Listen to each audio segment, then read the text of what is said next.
Bom, vamos discutir um pouco aqui, né? Terminar o capítulo 8, depois a gente vai para capítulo 9 e capítulo 11, beleza? Professor, por que não capítulo 10? Porque capítulo 10 é uma prova. Vocês podem ver isso na apostila. Então, capítulo 10 é prova, por isso que a gente não passa aqui. Então, vocês vão perceber que hoje, capítulo 8, capítulo 9 e aí capítulo 11. Pula o 10 porque é uma prova, ok? Então, essa é a ideia da gente, essa é a ideia que a gente pretende trabalhar nos dias de hoje. Bom, no capítulo 8, no nosso último encontro, não foi semana passada, porque semana passada foi feriado, né? Dia, dia 1 de maio, e aí dia 1 de maio, como é feriado, a gente normalmente não tem aulas. Então, o nosso último encontro, se eu não me engano, foi dia 26. Eu acho que foi 26. O que que foi? Acho que 26 de abril, se eu não estou enganado. Bom, e aí, no dia 26, estávamos discutindo sobre exercícios voltados para pessoas com deficiência. A gente, inclusive, no início da aula, disse que não é legal, não é certo, hoje em dia não é mais correto utilizarmos a terminologia portadores de necessidades especiais. Isso já foi, já passou, não mais utilizamos. Hoje, o correto é deficiente. Então, é um deficiente visual, auditivo, intelectual ou físico, ok? E aí, fomos discutindo, mostrando o caminho, que muitas vezes a principal barreira, lógica, é o preconceito, mas existem também outras barreiras que dificultam o acesso desses deficientes a exercícios físicos. Muitas Tá vezes. conversando aqui, mas. Oi? Aí, acho que foi. Aí. Muitas vezes, ah, a insegurança. A insegurança. Então, os pais têm insegurança de deixar seu filho, que é cadeirante, ir ao centro sozinho, ou de ir à faculdade sozinho, ou que seja, enfim, sei lá, fazer uma viagem sozinho. Por ser cadeirante, né, deficiente físico, os pais, por exemplo, têm essa insegurança. Às vezes, essa insegurança parte, inclusive, da própria pessoa. Não, eu não me sinto seguro indo ao centro. Sou deficiente visual, sei que o centro é muito perigoso, inclusive para as pessoas que enxergam, né? Muito mais para mim que não enxergo tão bem. Então, por insegurança, eu prefiro ficar em casa. A segurança também é um elemento, é um fator que justificaria essas questões relacionadas a essas pessoas, no caso, as pessoas deficientes, né? Alguns até chamam de com deficiência, mas as pessoas deficientes a não interagirem com outras pessoas. E aí, quando a gente fala em interagir, tem que entender que o exercício físico é uma forma de interação. Então, quando eu vou a um parque, inclusive, essa semana eu caminhei em dois parques aqui de Ribeirão. Fui o Carlos Raia, lá embaixo, próximo ao Morinho de Viagem, e eu também caminhei perto de casa, que acho que é Espelho d'Água, alguma coisa assim, perto do Ribeirão Shopping, que é aquele parque assim do lado de baixo assim, do Ribeirão. Eu caminhei lá, e aí eu fiquei percebendo, né? Você encontra ali pessoas de todas as idades, todas. Sei lá, eu vi desde crianças, literalmente crianças, bebês, até idosos, e aparentemente idosos mais velhos, assim. O que que significa, gente? Um espaço, no caso o parque, né? É um espaço para socialização, interação. Então, as pessoas ficam interagindo, né? Ficam ali e tal, e conversam, e aí você vê um rostinho diferente, as pessoas veem você também, aí de repente começa a puxar uma conversa, e aí, enfim, sei lá, é uma forma de socializar. Isso não acontece muitas vezes com pessoas com deficiência. Ok? Então, mas a gente discutiu bastante na aula passada, e aí, na aula passada, terminamos aqui, paramos neste slide. Slide 21. A ideia desse slide é mostrar que você e eu, enquanto cuidadores, enquanto agentes, né, enquanto profissionais que estimulam o exercício físico em pessoas deficientes também, nós somos os guias desses pacientes. Não entendam guia como alguém que tem, nesse sentido, como alguém que tenha sabedoria. Entendam guia como alguém que pode direcionar, alguém que consegue mostrar o caminho. Você acha? Eu dei, inclusive, acho que esse exemplo, né, na aula passada, você tem, o seu paciente é deficiente auditivo, não ouve muito bem, né? Ou às vezes nem ouve. De repente, vocês foram caminhar ali em volta, né? Tem um quarteirão, vocês foram em volta ali da casa. E aí, você distraída no foninho, no celular, né? Escutando música, sei lá, distraída com alguma coisa. E aí, opa, olá, tudo bem? Oi? Pode, claro, nossa. Bom dia, tudo bem? Olá, bom dia. Prazer, Lucas. Então, imagina, você tem uma distraída, de repente, sei lá, no Facebook, qualquer outro lugar, de repente, vocês estão atravessando a rua, seu paciente, obviamente, não consegue ouvir, e aí o carro buzina, para não atropelá-lo, né? Enfim, mas ele não consegue ouvir, você distraída, de repente, sofre um acidente. Isso é algo que acontece, infelizmente. Infelizmente, pode sim acontecer. Então, nesse sentido, nós somos os guias. Então, olha, esse é o melhor caminho. Por aqui, agora, nesse momento, é melhor a gente atravessar a rua. Às vezes o paciente não tem condições de saber isso. Você que deve saber, né? Professor, como é que eu sei? Já é muito simples, né? Olhando o semáforo, observando os carros, sei lá, o movimento da rua, enfim, coisas do tipo. Ok? Então, são alguns itens importantes. Nem sempre o meu paciente terá condições de analisar o contexto, o ambiente onde ele se encontra.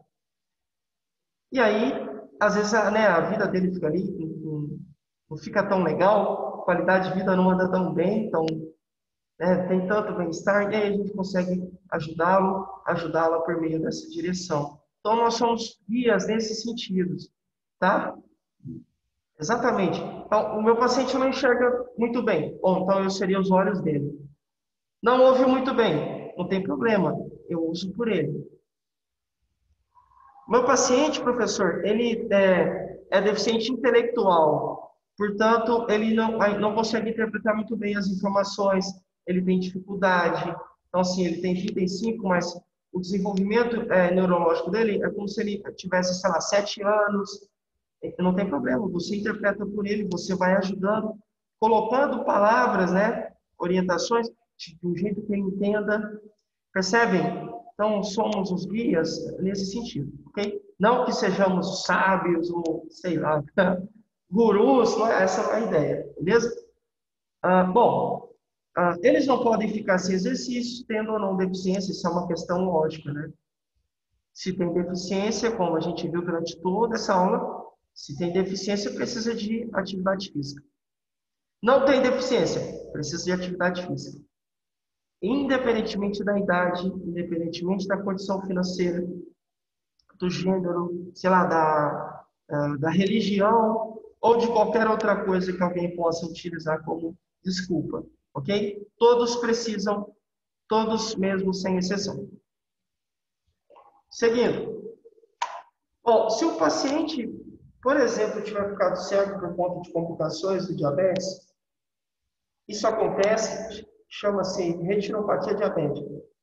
Muitas vezes isso acontece porque o paciente não cuida tão bem da sua saúde, então teve o diagnóstico de diabetes, muitas vezes, geralmente, não quis fazer uma reeducação alimentar, né? Não quis melhorar a alimentação, não quis praticar atividade física, não quis fazer o uso correto do medicamento, enfim, não quis mudar de vida. Continuou na vida como se tudo tivesse normal, mesmo tendo recebido o diagnóstico de diabetes. Em algum momento, obviamente, o organismo desse paciente vai começar a apresentar falhas, prejuízos por conta do diabetes compensado.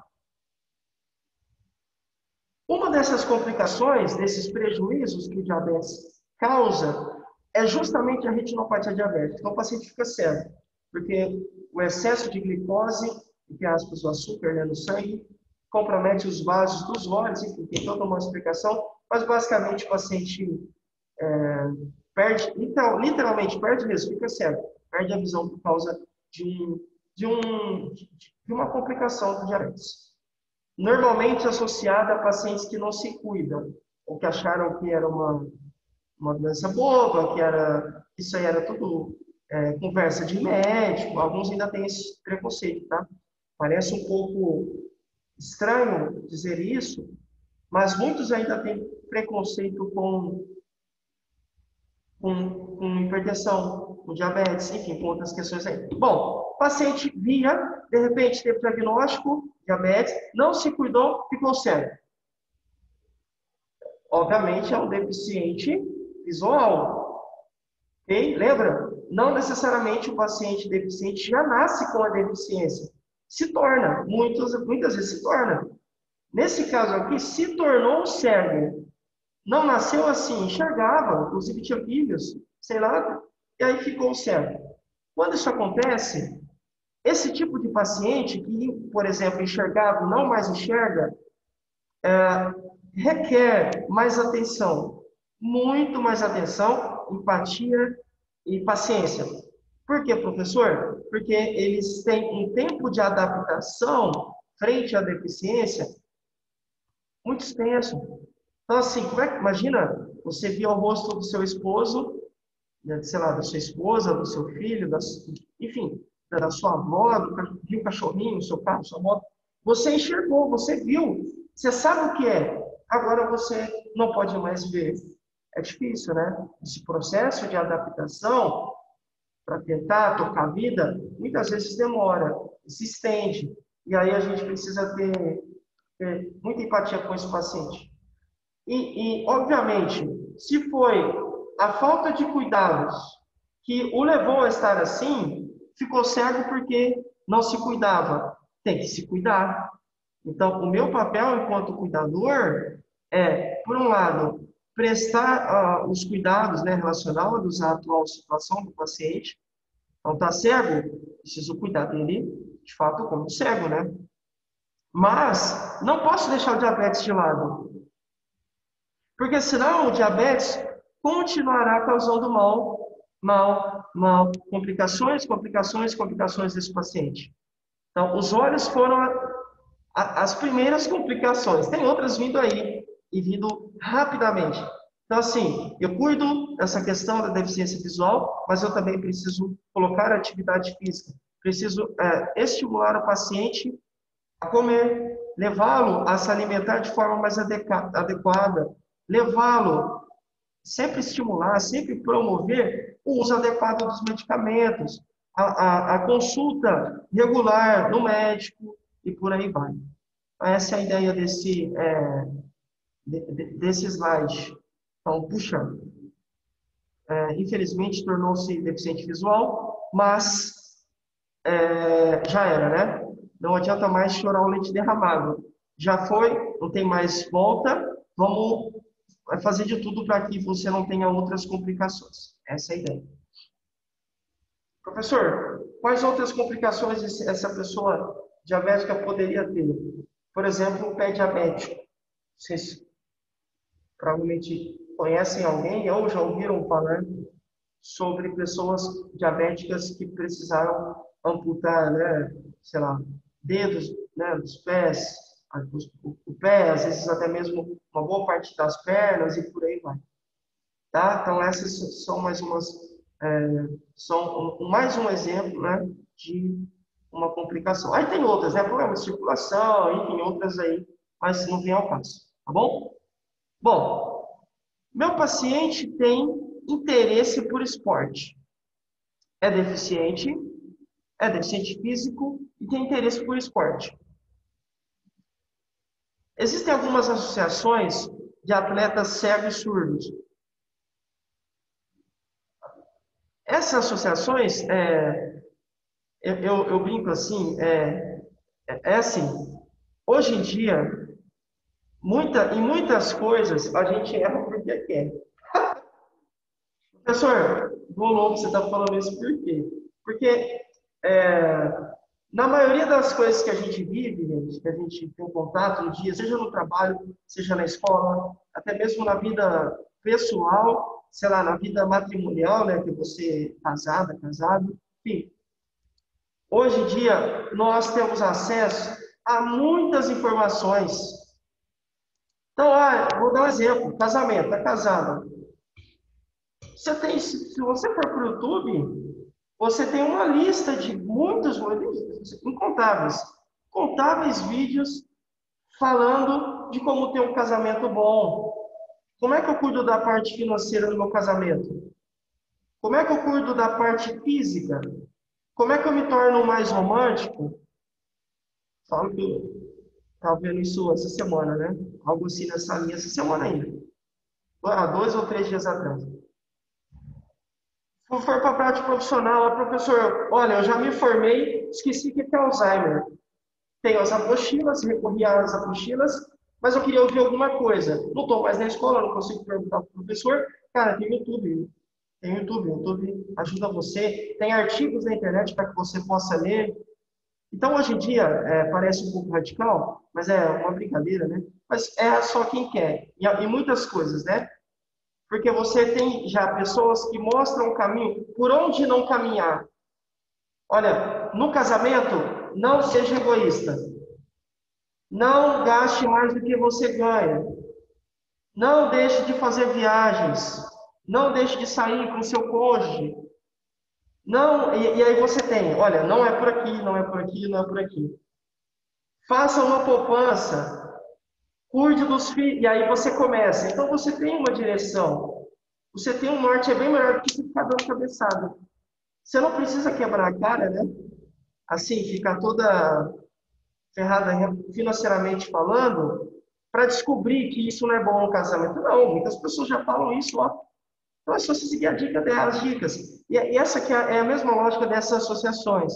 Então, você tem um paciente que é cego e surdo, por exemplo, e ele quer fazer esporte. Então, é uma pessoa cega, e aí ela ouviu dizer que tem futebol para cegos, nas Olimpíadas, Paralimpíadas e tudo mais, tudo mais. E aí ele ficou interessado, seu paciente ficou interessado, mesmo sendo cego, quer jogar futebol.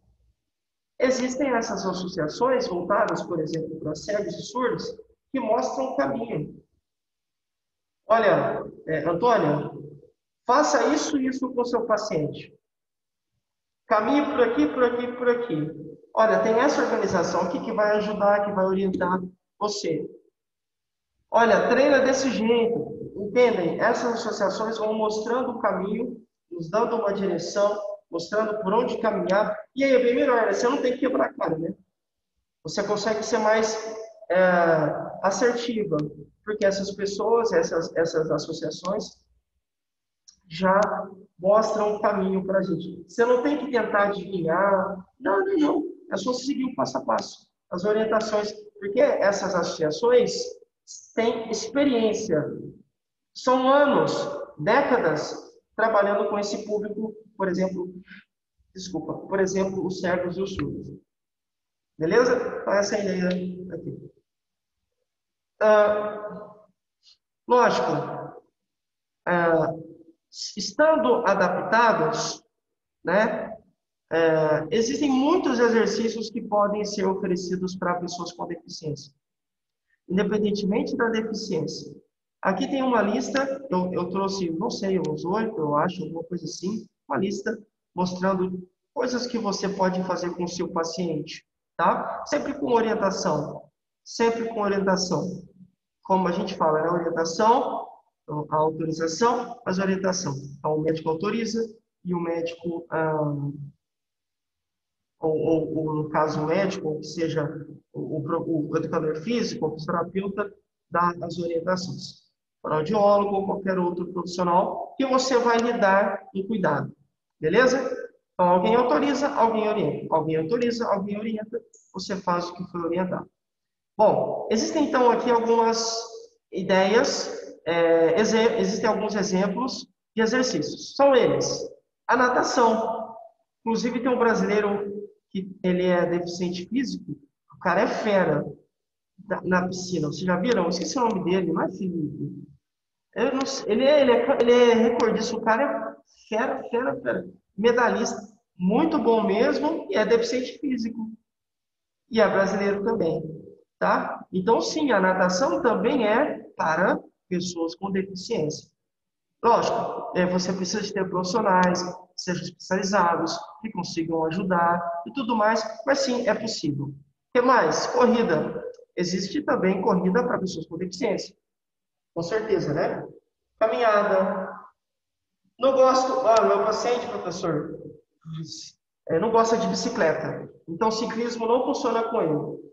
Não gosta também de água. Natação não funciona. Mas eu acho que ele pode sim se interessar pela caminhada. E aí você começa, então, a mostrar, né? Lembra a ideia do guia? A mostrar o melhor caminho. Olha, e aí, Helena, o que você acha da gente tentar caminhada? Não sei. Faz muito tempo que desde que eu sofri um acidente, que eu fiquei assim, eu não ando mais assim, eu não tenho esse hábito de fazer caminhada.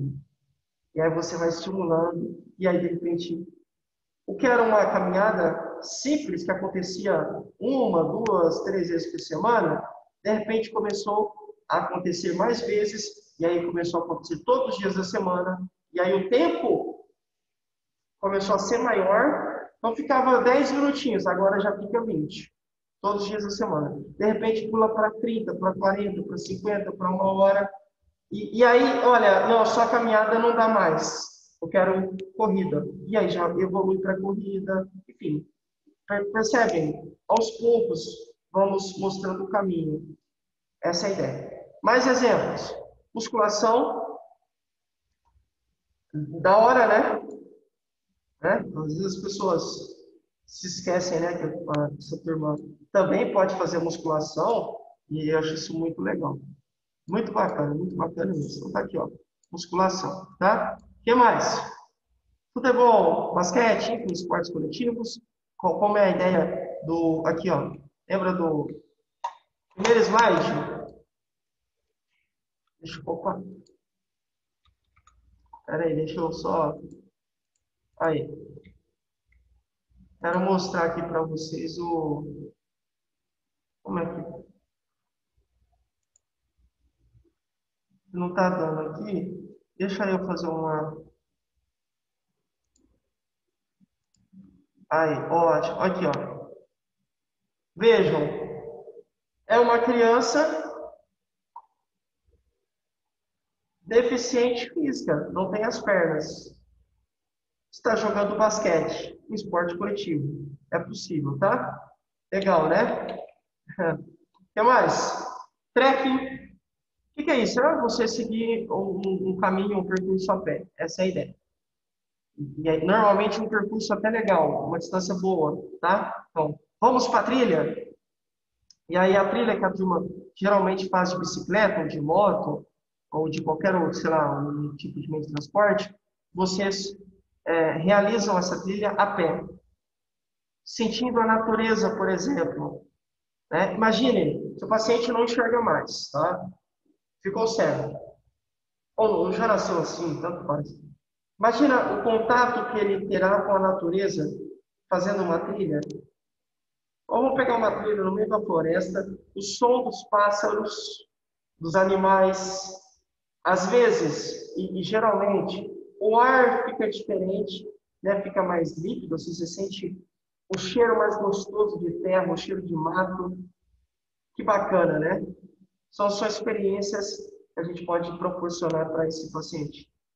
Yoga, pilates, dança, tiro, bocha, artes marciais. Ô, professor, artes marciais, claro.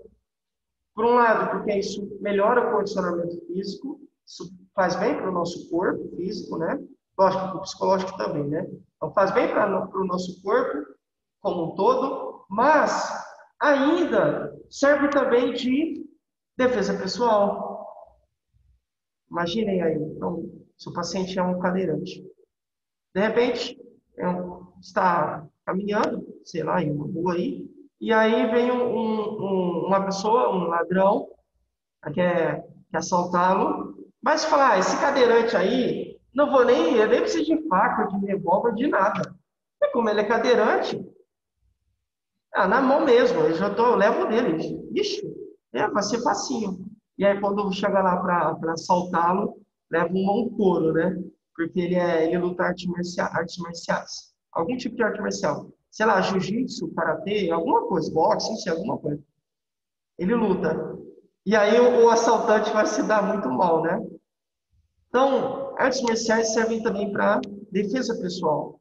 Por um lado, para melhora, para trazer benefícios para o corpo, por outro, para permitir que o paciente, deficiente ou não, se defenda também. Muito, muito legal, né?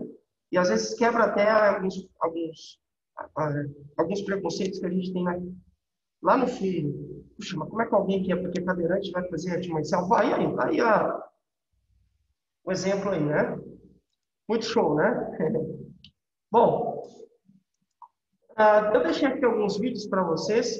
Vocês podem depois assistir, tá? Para você que faça. Eu vou deixar a apresentação no grupo. E agora a gente vai começar a fazer a gente vai para outra aula. Antes, deixa eu só ver uma coisa aqui. Eu acho que tem essa. Bom dia, a galera está colocando bom dia aqui. Bom dia, bom dia. Bom dia, show. Bom dia, pessoal. Bom dia. Muito bom. Tá? Então, essa é a ideia desse capítulo 8, que é abordar esses itens relacionados aí a exercícios que a gente consiga, de alguma forma, trabalhar com pessoas deficientes. Alguma dúvida, pessoal, desse capítulo? E aí, senão, a gente já vai para o capítulo 9, para capítulos 9 e 11. A gente vai falar de exercício respiratório e depois exercícios para pessoas acabadas. Não, professor, está bem explicado. Ah, tá? Obrigado. Combinado. Obrigado. Bom, mas se alguém tiver alguma dúvida, no final da aula eu vou abrir também, aí você pode, caso você se lembre, aí você pode fazer, tá bom? Bom, vamos lá então. Deixa eu compartilhar aqui a minha tela com vocês. Aqui. Esse capítulo aqui é muito curioso. Essa parte aqui inicial não está não tá na apostila, tá? Não está na apostila. Então, eu trouxe aqui mais mesmo assim por curiosidade, para que vocês entendam um pouquinho sobre o sistema respiratório, tá? Vamos lá. Antes de tudo, o que a gente precisa entender é que toda vez que a gente fala de exercício de sistema respiratório, nós estamos falando de vida. Por quê? Você e eu precisamos respirar. Precisamos de oxigênio. Isso é sistema respiratório. Vou falar um pouco mais sobre aqui agora, né? Mas entendam a importância dessa aula. Então, trabalhar com exercícios respiratórios é trabalhar com vida. É permitir que o seu paciente tenha uma vida com mais qualidade. Você vai entender um porquê daqui a pouco. Porque o problema da respiração, por exemplo, pode fazer com que o seu paciente não durma tão bem. Não dormindo tão bem, geralmente fica mais irritado, nervoso, mal-humorado. O sistema imunológico, que é o sistema de defesa do nosso corpo, que combate as doenças e tudo mais, fica mais fraco, né? Fica enfraquecido. O que mais? Geralmente, por falta de, né, por não ter dormido bem, o paciente não consegue aprender. Então, se for uma criança, vai para a escola, não consegue assimilar, não consegue aprender tão bem quando vai para a escola, por falta de sono. Porque o sono é um processo natural, é algo que acontece naturalmente, mas que é fundamental para a recuperação, para a restauração do nosso corpo como um todo. Então, se o paciente não dorme tão bem, obviamente ele vai começar a ter problemas em todas as áreas da vida. Mas a gente discute sobre isso no decorrer da aula. Bom, então, exercícios respiratórios têm relação com o sistema respiratório. Quem é esse sistema respiratório, professor? É o sistema do nosso corpo que tem como objetivo permitir que você respire. Permitir que entre ar, que entre oxigênio dentro de você. Professor, e por que eu preciso de oxigênio? Por várias questões, mas eu vou falar de uma especificamente. Vamos lá. O nosso corpo é composto de células, e vocês sabem disso. Para que essas células sobrevivam, elas precisam de basicamente duas coisas. Uma dessas coisas é o oxigênio. Então, as células precisam de alimentação ou fonte energética. Então, tudo que você come acaba se transformando em energia para as células, para que elas possam se manter e desempenhar as funções. Seja uma função neurológica, que é o caso, sei lá, dos neurônios, né? Então, as células do nosso cérebro se chamam neurônios. Existem células no nosso coração, nos nossos pulmões, no nosso fígado, no nosso pâncreas, nos nossos rins. Enfim, as células compõem absolutamente todo o nosso corpo. Então, todo o nosso corpo é feito de células. E as células precisam, então, dessa fonte energética que a gente obtém por meio dos alimentos ingeridos. E a outra coisa que é fundamental para que essa célula sobreviva é o oxigênio. Então, são dois itens. As células precisam, obrigatoriamente, de fonte energética ou de alimentos, né? Geralmente, são resultantes, né, que vêm da digestão, do que a gente come e tudo mais, e precisam também de oxigênio, que é o foco da aula de hoje. Beleza? Bom, vamos lá.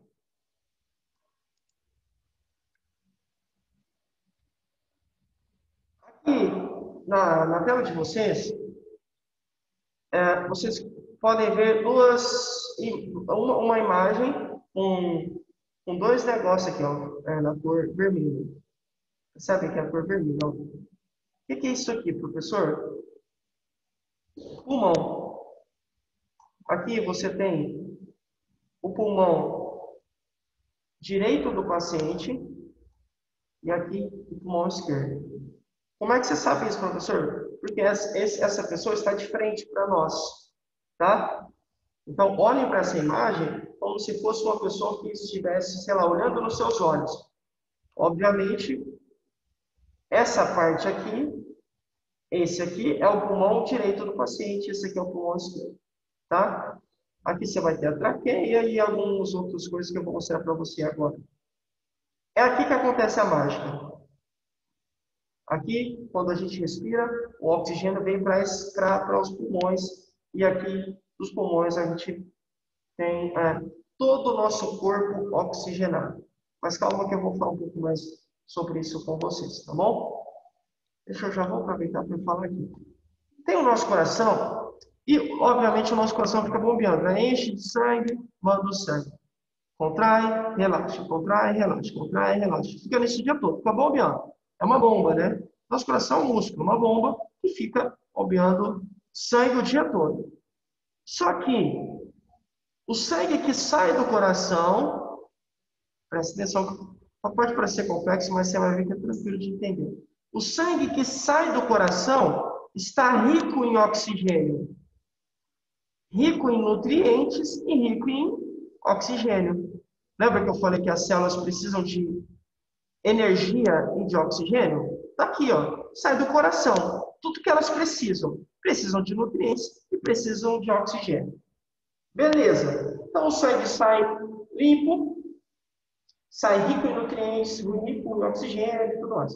Esse sangue percorre todo o nosso corpo para abastecer essas células com nutrientes e com oxigênio. Só que o que acontece? Lembra que eu já falei para vocês que existem estruturas que levam o sangue, que a gente chama de, são as artérias. Então, as artérias levam o sangue do coração para o nosso corpo. As artérias. Só que esse sangue, ele não desaparece, né? Ele não evapora. Esse sangue vai limpo, cheio de nutrientes, cheio de oxigênio, mas quando ele retorna, porque ele volta para o coração, tá? Ele sai do coração e volta para o coração. Quando ele volta, não volta mais cheio de oxigênio e não volta também cheio de nutrientes. Ele volta pobre em oxigênio e pobre em nutrientes. Perceberam? Foi limpo, foi rico em oxigênio, rico em nutrientes. Abasteceu todo o nosso corpo. Agora, ele retorna para o coração pobre em nutrientes, pobre em oxigênio.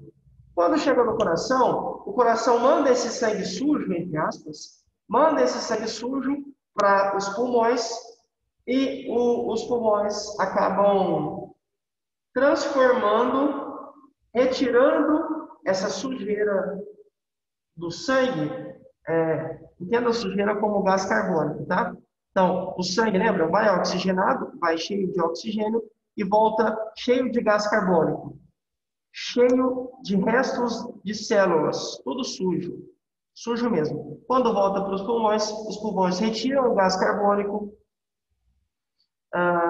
e colocam, alguns chamam de óxido de carbono, tá? Então, gás carbônico ou dióxido de carbono é a mesma coisa, beleza? E aí os pulmões fazem essa troca. Olha, caramba, esse sangue aqui tá sujo, né? Tá cheio de gás carbônico. Gás carbônico faz mal para as células. Então, vamos substituir o gás carbônico por oxigênio. Então, isso é o dia todo. Sai limpo do coração, vai para todas as partes do nosso corpo, abastece essas partes com nutrientes e oxigênio, retorna para o coração pobre em nutrientes, cheio de restos das atividades celulares e cheio ou rico em gás carbônico. Chegando no coração, o sangue é enviado para os pulmões. Nos pulmões, há um processo, uma troca gasosa, a gente chama de troca gasosa, tá? Então, há uma troca gasosa onde esse gás carbônico é substituído por oxigênio. O sangue volta, então, a ficar oxigenado. Aí ele volta para o coração e o coração manda para todo o corpo. É um ciclo. Sai do coração, vai para todo o corpo. Volta sujo para o coração, vai para o pulmão. Pulmão, coloca oxigênio, volta para o coração vai para todo o corpo. É um ciclo. Fica nisso o dia todo, dia todo, dia todo, dia todo. Se essa troca não acontecer, o nosso sangue fica rico em gás carbônico e aí você provavelmente vai morrer, eu vou morrer em pouco tempo. Já perceberam quando a gente fala de parada cardiorrespiratória? É isso que acontece.